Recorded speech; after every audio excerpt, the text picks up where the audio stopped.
Okay, I'm back with the last chapter in Junie B. First Grader, Aloha-ha-ha. And chapter 9 is called Aloha. Day 5. Dear First Grade Journal, it's already tomorrow morning. Mother and Daddy are still sleeping. Only I don't even know how they could go to sleep at all last night. Because yesterday was the excitingest day of my life.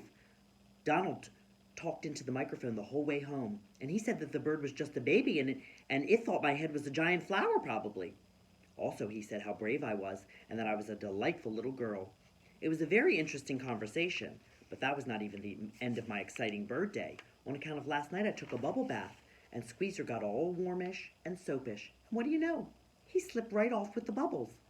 I'm getting to be excellent with birds. Someday I'll be a nature guy probably. I thought for a second. Or maybe I'll be a photojournal guy possibly. I tapped on my chin. No, wait, maybe I might like to arrange hair flowers, because I have a talent for that too, I believe.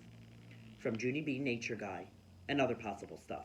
I put down my pencil and I took out my photojournal, because after the bus trip yesterday, we went right to the drugstore and we got my pictures developed, and they turned out beautifully, I tell you. I showed them to Philip, Johnny, Bob, and Squeezer, and they loved them very much.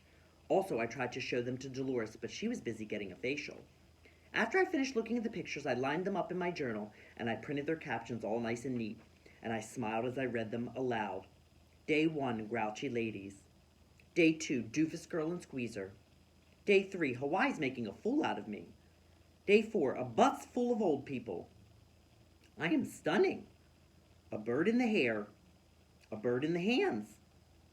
A bird in the tree. Bye-bye, birdie. My new friend, Dawn.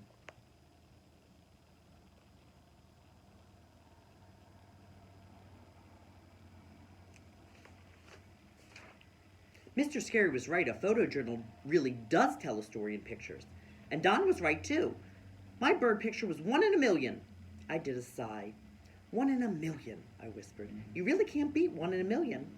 I opened up my suitcase and I packed my journal real careful. I smiled some more. Room 1's first official photojournal ever, I said. I stood up a little straighter, because feeling official made me taller again. Just then the radio went off. Today was going to be our last day in Hawaii, and so Mother and Daddy had set the alarm. I looked at the clock and grinned. There was still time for one more delicious pancake breakfast. I tippy-toed over to Daddy and blew air in his face, and he opened one eyeball. I waved. Aloha-ha-ha, I whispered. Daddy did a chuckle. I kissed him on the cheek. Hawaii was the time of my life. Now remember, you're supposed to do something at the end of a book, and that's the end of the book. See if you can retell the big things that happen in this story and which was your favorite part. Okay?